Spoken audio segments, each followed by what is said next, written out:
In the summer of 1987, the quiet farming community of Millbrook, Ohio, was unsettled by the disappearance of 3-year-old Emma Chen. She had vanished without a trace during a church picnic, leaving behind only her tiny pink sandals by Willow Creek. But 15 years later, when urban explorer Jake Morrison stumbles upon a hidden cave shrine, he uncovers a truth so horrifying it would unravel the very fabric of the community's trust and lead to the most shocking revelation imaginable. The afternoon sun filtered through ancient oak trees as families spread their checkered blankets across Oakwood Park's sprawling meadow. Children's laughter mixed with the distant hum of conversation and the sizzle of hot dogs on portable grills. Emma Chen toddled between the picnic tables, her dark pigtails bouncing with each unsteady step, clutching a well-worn teddy bear against her yellow sundress. Her mother, Lisa Chen, balanced paper plates while keeping one eye on her daughter. "Emma, don't wander too far, sweetheart." She called, her voice carrying the gentle authority of a parent who had repeated this warning countless times before. The Millbrook Community Church's annual summer picnic drew nearly 200 members to the park's eastern edge, where manicured grass gave way to dense woodland. Pastor Williams stood near the dessert table, his booming voice carrying across the gathering as he discussed the upcoming harvest festival with a cluster of parishioners. Mrs. Henderson, the church secretary, moved efficiently between groups with her clipboard, her grey hair pinned in its usual neat bun, checking off names and ensuring everyone felt welcomed. Emma's father, David, was deep in conversation with his brother Derek about weekend fishing plans when Lisa's scream pierced the afternoon air like a knife through silk. The teddy bear lay abandoned beside the creek, its fur damp from the shallow water. Emma's pink sandals sat neatly on the bank, as if carefully placed there by small hands. But Emma Chen was nowhere to be found. Detective Sarah Martinez arrived at Oakwood Park 23 minutes after the first 911 call, her patrol car kicking up dust as she parked near the growing crowd of searchers. The afternoon light was already beginning to slant through the trees, casting long shadows that seemed to swallow the spaces between them. She could hear voices calling Emma's name echoing from the woods, growing more desperate with each unanswered cry. Lisa Chen sat on a picnic bench, her face pale and streaked with tears, while David paced behind her like a caged animal. "She was right there," Lisa whispered to Martinez, pointing toward the creek with a trembling finger. "I looked away for maybe 2 minutes to help with the potato salad. 2 minutes." Martinez knelt beside the pink sandals, noting their careful placement. No signs of a struggle. No torn clothing or disturbed earth. The teddy bear floated gently in the shallow water, its button eyes staring up at the darkening sky. Mrs. Henderson approached with quiet efficiency, her clipboard pressed against her floral blouse. "Detective, I've organized the search teams," she said, her voice steady despite the chaos around them. "We have groups covering the main trails, and Miguel Santos is guiding them through the back paths he knows so well." Her pale blue eyes reflected genuine concern as she gestured toward the groundskeeper, who was already disappearing into the tree line with a group of volunteers. "How well do you know this family?" Martinez asked, pulling out her notepad. "Oh, the Chens are wonderful people," Mrs. Henderson replied without hesitation. "They've been coming to our church for 3 years now. Emma is such a sweet little girl, always so well behaved during services. She loves to help me stack the bulletins after Sunday worship." The secretary's voice caught slightly on the present tense.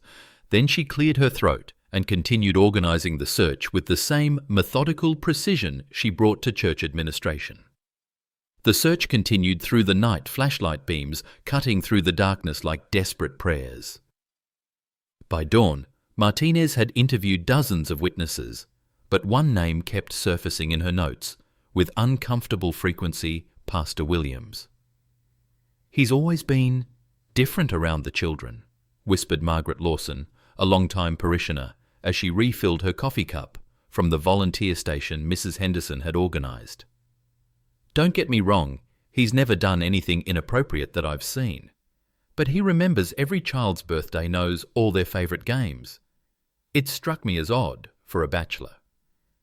Martinez found Pastor William standing alone near the creek, his usually commanding presence diminished in the morning light. His dark hair was dishevelled and his shirt bore grass stains from crawling through the underbrush during the search. "Pastor Williams," Martinez called out, noting how he startled at her voice. "I need to ask you a few questions." "Of course, Detective." "Anything to help find Emma?" His voice carried its familiar pulpit resonance, but his hands trembled as he smoothed down his shirt. "This is just unthinkable. In a community like ours, we trust each other. We look after each other's children. Several people mentioned you have a special interest in the church's younger members," Martinez said, watching his reaction carefully. William's face flushed. "I believe children are gifts from God, Detective. My ministry focuses on youth programs, Vacation Bible School, the Children's Choir. And yes, I have access to church property throughout the county, remote camps, retreat centres." He paused, seeming to realise how his words might sound. "But I would never. I've devoted my life to protecting innocence, not destroying it." As they spoke, Mrs. Henderson appeared with a thermos of coffee and homemade sandwiches. "You've been out here all night, Pastor," she said gently. "You need to keep your strength up." As the second day of searching began, Martinez's attention shifted to Derek Chen, Emma's uncle, whose behaviour had grown increasingly erratic since his niece's disappearance. She found him sitting in his pickup truck at the edge of the parking area, smoking cigarette after cigarette while staring at the woods with bloodshot eyes. "Mr. Chen, I need to speak with you," Martinez said, approaching the driver's side window. Derek stubbed out his cigarette with more force than necessary. "I already told you everything yesterday. I was talking to my brother about fishing. Emma was playing. Then she was gone." His voice carried a bitter edge that hadn't been there during their first interview. "Tell me about your recent divorce," Martinez pressed, noting the way his jaw tightened. "Your ex-wife mentioned custody disputes." "Sharon took everything." Derek spat his knuckles whitening as he gripped the steering wheel. "My house, my savings, and she won't let me see my own kids. Claims I'm unstable because I lost my temper a few times." He laughed harshly. "But what does that have to do with Emma?" Martinez studied his face. "You spent a lot of time with Emma yesterday. Several witnesses saw you playing with her near the creek before the picnic officially started." "She's my niece. I love that kid." Derek's voice cracked. "She's the only family member who still looks at me like I'm not a complete failure." He reached into his glove compartment and pulled out a crumpled photo Emma sitting on his shoulders at last year's picnic, both of them grinning at the camera. From across the parking lot, Henderson watched the interview through the passenger window of her own sedan, her fingers drumming nervously against her purse. When Martinez glanced in her direction, the secretary quickly looked away and began sorting through a stack of missing person flyers with methodical precision. Miguel Santos emerged from the forest covered in mud and scratches, his weathered face grim, as he approached Martinez near the command post Mrs. Henderson had established under a pavilion. The groundskeeper's knowledge of Oakwood Park's hidden trails had made him invaluable to the search, but also placed him under increasing scrutiny. "Nothing on the North Ridge," he reported, accepting a bottle of water from Mrs. Henderson with a grateful nod. "But I found something strange near Devil's Backbone, that rocky outcrop about 2 miles in. Fresh boot prints, size 10 or 11. Someone was there recently." Martinez studied the man who had worked at Oakwood Park for 12 years, Santos knew every deer path, every hidden ravine, every cave where a frightened child might seek shelter or where someone might take her. Several witnesses saw you talking to Emma earlier that afternoon. What did you discuss? Santos's calloused hands tightened around the water bottle. She asked about the squirrels, wanted to know where they lived. I told her they had homes in the big oak trees, but she should never go looking for them alone. His English carried the careful precision of someone who had learned the language as an adult. She was curious about everything: the birds, the flowers, why the creek made noise. Did you show her any of the back trails? Martinez pressed. Never. I know better than to take a child into the deep woods. Too dangerous old mineshaft steep drop-offs. Santos shook his head. But I did tell her about the fairy ring, those mushrooms growing in a circle near the main trail. Children love stories like that. Timbas. Henderson looked up from her clipboard. Miguel has always been wonderful with the church children, she interjected softly. He helped us organize the Easter egg hunt last spring. Very patient and gentle. Her pale eyes held a distant sadness as she watched Santos disappear back into the forest. 15 years passed like a slow hemorrhage, each anniversary of Emma's disappearance reopening wounds that never fully healed. The Chen family moved away after the second year, unable to bear the weight of unanswered questions that hung over Millbrook like a perpetual storm cloud. Pastor Williams transferred to a congregation 3 states over his ministry, forever shadowed by suspicion. Derek Chen struggled with alcoholism until a car accident claimed his life in 1994. Miguel Santos continued tending the park's trails until retirement, his quiet demeanour never fully clearing him in the court of public opinion. Detective Sarah Martinez, now Lieutenant Martinez, kept Emma's case file on her desk, a constant reminder of the one that got away. The initial physical evidence had yielded nothing: no fingerprints on the sandals, no DNA traces, no witnesses to an actual abduction. The FBI's psychological profile suggested someone familiar with the family's routines, someone trusted, someone who could approach a 3-year-old without causing alarm. Mrs. Henderson remained at Millbrook Community Church, her weekly bulletins still written in the same precise cursive handwriting, her organisational skills still the backbone of every church event. She had grieved Emma's loss publicly and privately, often mentioning the little girl in her prayers during Wednesday evening services.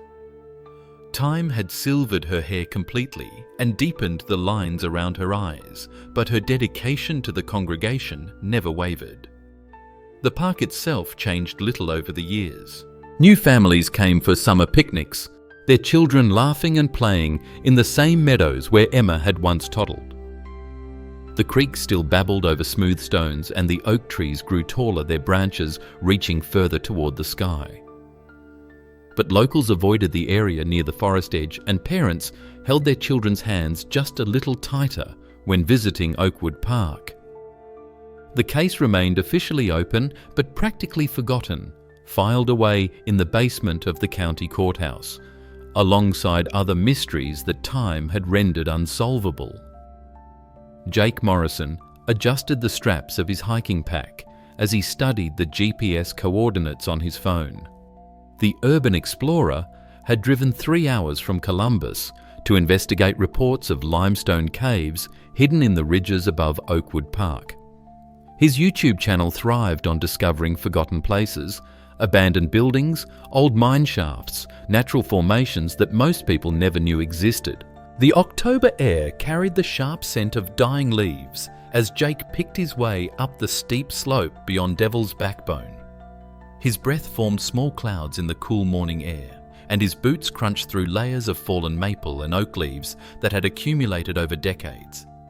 The terrain grew increasingly rugged as he climbed far from the maintained trails where families once searched desperately for a missing child. A gap between 2 moss-covered boulders caught his attention, barely wide enough for a person to squeeze through sideways. Jake pulled out his headlamp and peered into the darkness beyond. The passage opened into a larger chamber, its walls carved by centuries of water flow. He activated his helmet camera and carefully maneuvered through the opening. The beam of his headlamp swept across the cave's interior, revealing something that made his blood freeze in his veins. Against the far wall stood a makeshift altar constructed from flat stones. Dozens of melted candles formed waxy stalactites on its surface, their blackened wicks creating a forest of twisted shadows. Children's toys were arranged in careful patterns around the shrine. A red fire truck, a plastic doll with matted yellow hair, building blocks spelling out words he couldn't quite make out in the shifting light.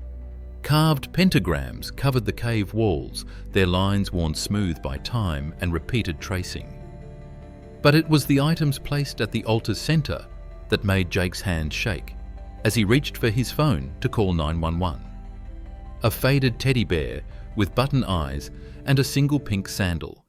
Child-sized, exactly as it had been described in every newspaper article about Emma Chen's disappearance.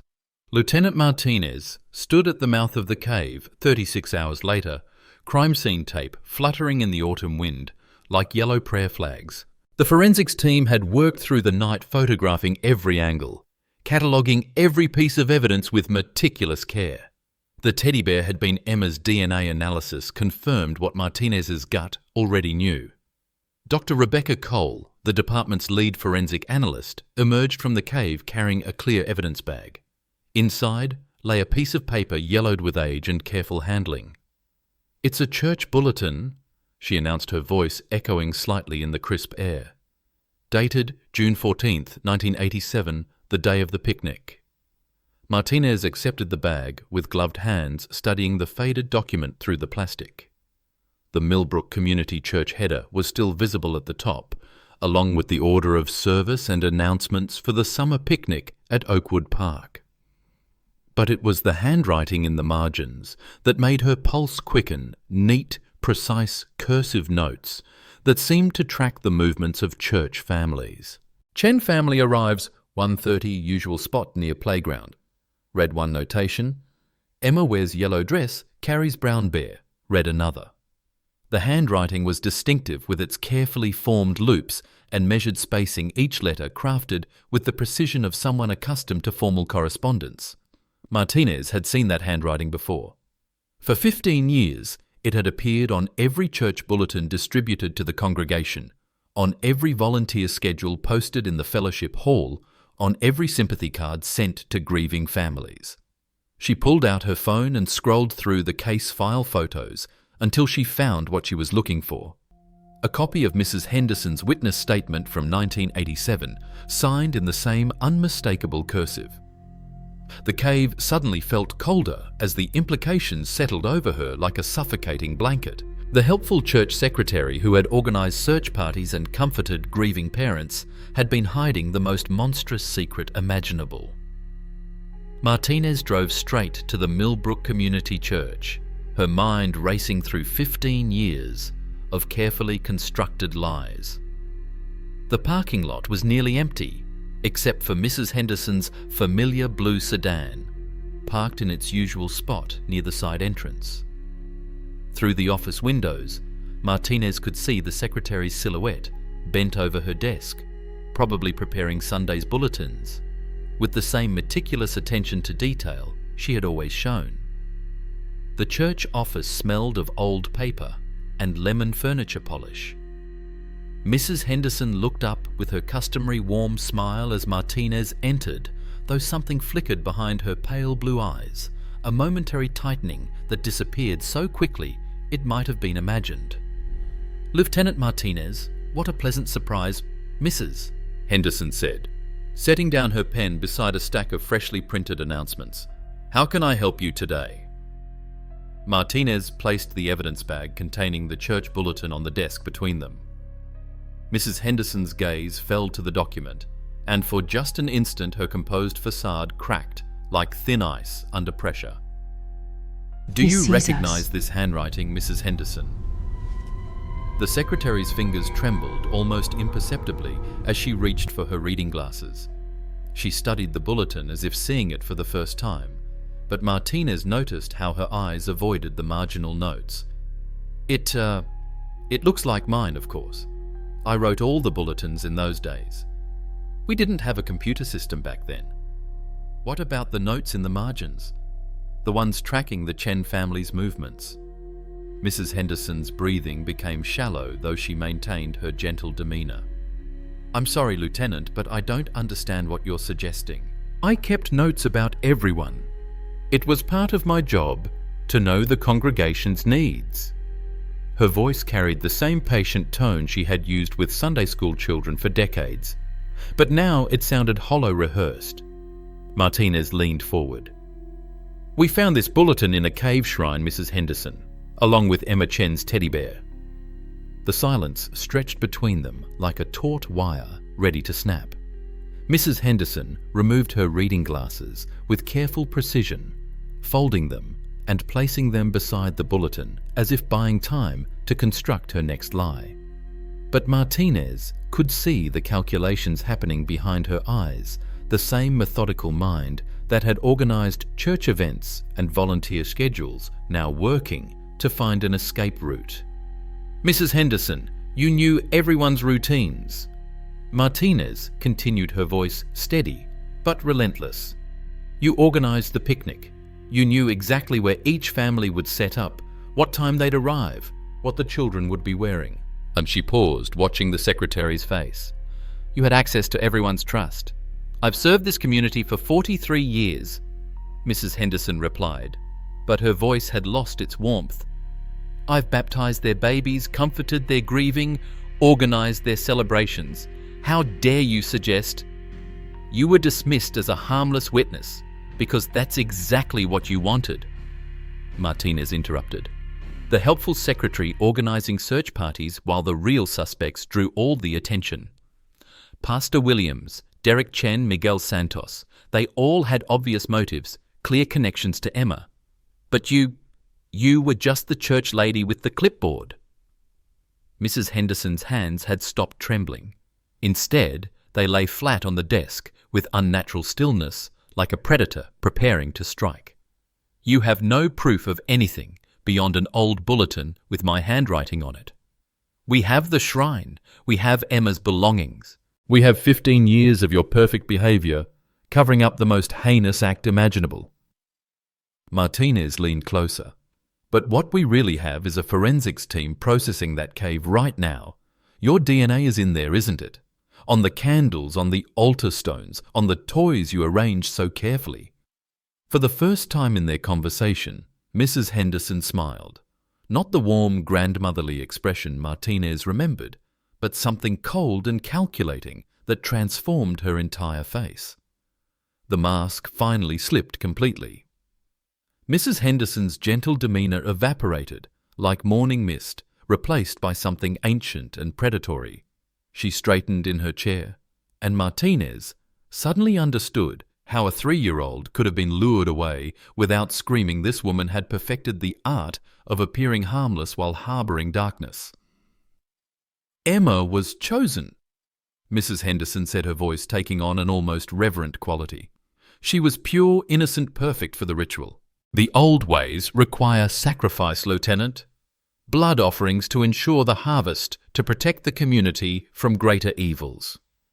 Her pale eyes gleamed with fanatic certainty. I've kept this town safe for decades through my devotion. Martinez felt bile rise in her throat. You murdered a child for some twisted pagan ritual. I preserved her innocence forever, Mrs. Henderson corrected, as if explaining a simple concept to a slow student. Emma will never know pain, never experience the corruption of adulthood, never lose her pure spirit to the ugliness of this world. She is eternal now, part of something greater than herself. Where is her body? Martinez demanded, her professional composure barely containing her rage. Mrs. Henderson's smile widened. She became one with the earth, nourishing the sacred grove where the old spirits dwell. Her essence feeds the trees, strengthens the bond between this world and the next. She gestured toward the window overlooking the church grounds. Every flower that blooms in our garden carries part of her spirit. The confession continued in horrifying detail how she had befriended Emma at previous church events, how she had lured the trusting child away during the chaos of the picnic setup, how she had performed her grotesque ritual in the hidden cave before disposing of the evidence, all while organizing search parties and comforting grieving parents, playing the role of concerned community member with Oscar-worthy precision. "There were others?" she whispered, her eyes distant with memory. Martinez sat in her patrol car outside the county jail, watching the sunrise paint the sky in shades of amber and rose. Mrs. Henderson had been processed and booked her confession, recorded and witnessed her decades of carefully maintained facade finally stripped away. The woman who had typed church bulletins and organized bake sales had confessed to 3 additional murders spanning 20 years, children from neighboring counties whose disappearances had never been connected to the gentle secretary from Millbrook. The weight of truth settled over Martinez like a heavy shroud. Evil had hidden behind the most familiar face imaginable, behind homemade cookies and volunteer schedules, behind 43 years of trusted service to a community that never suspected the monster in their midst. She thought of all the parents who had accepted comfort from the very person who had stolen their children, all the search parties organized by the killer herself. Her phone buzzed with a text from the district attorney. "Henderson's lawyer is claiming mental illness. Trial likely won't start for months." Martinez deleted the message without responding. Justice would take its course, but no courtroom verdict could resurrect Emma Chen or the other innocent lives lost to one woman's twisted delusions. As she drove toward the station to begin the paperwork that would close Emma's case, Martinez passed Oakwood Park. A young mother was pushing her daughter on the swing set, both of them laughing in the morning light. The sight should have brought comfort, but Martinez found herself gripping the steering wheel tighter, wondering how many other Mrs. Hendersons moved unsuspected through communities across the country. She looked at the forest edge one last time. The real journey was just beginning, identifying Henderson's other victims, notifying their families' healing wounds that had festered for decades. In the end, that was the lesson: evil might hide behind familiar faces, but truth endures. As she drove toward her future, Martinez squeezed her badge. "Emma, you can rest now," she whispered. "We found her." Just a step toward healing, toward a future built one solved case at a time. Thank you for listening to Brody's Stories. Until we meet again.